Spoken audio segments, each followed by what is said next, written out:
વાસ્તા તાલુકાના લીમઝર ગામમાં મોટા પાયે ધર્માંતરણની પ્રવૃત્તિ ચાલી રહી હોવાનો હિન્દુ સંગઠનોએ આરોપ લગાવ્યો છે। સંગઠનોના દાવા મુજબ છેલ્લા 4 થી 5 વર્ષમાં લીમઝર અને આસપાસના વિસ્તારોમાં 120 પરિવારોએ ધર્મ પરિવર્તન કર્યું છે। વાસ્તા તાલુકાના લીમઝર ગામમાં મોટા પાયે ધર્માંતરણની પ્રવૃત્તિ ચાલી રહી હોવાની માહિતી હિન્દુ સંગઠનોને મળી હતી। જે માહિતીના આધારે 2 દિવસ પહેલા હિન્દુ સંગઠન અગ્નિવીર અને વાસ્તા પોલીસે પ્રાર્થના સભાના નામે કથિત ધર્માંતરણના કાર્યક્રમ પર છાપો માર્યો હતો। છાપા દરમિયાન પ્રાર્થના સભામાં 150 થી વધુ લોકો બાઇબલ સાથે હાજર રહ્યા હતા।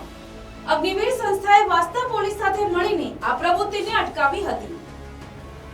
હિન્દુ સંગઠનોએ ચિંતા વ્યક્ત કરી છે કે પ્રાર્થનાના નામે કથિત ધર્માંતરણ થઈ રહ્યું છે અને વહીવટી તંત્ર પાસે આવી સભાઓ રોકવાની માંગ કરી છે।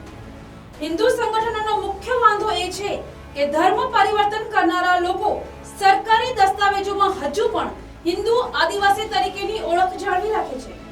આના કારણે તેઓ આદિવાસીઓને મળતા સરકારી લાભો પણ મેળવતા રહે છે, જેને સંગઠનો ડબલ સ્ટેન્ડ ગણાવી વિરોધ કરી રહ્યા છે।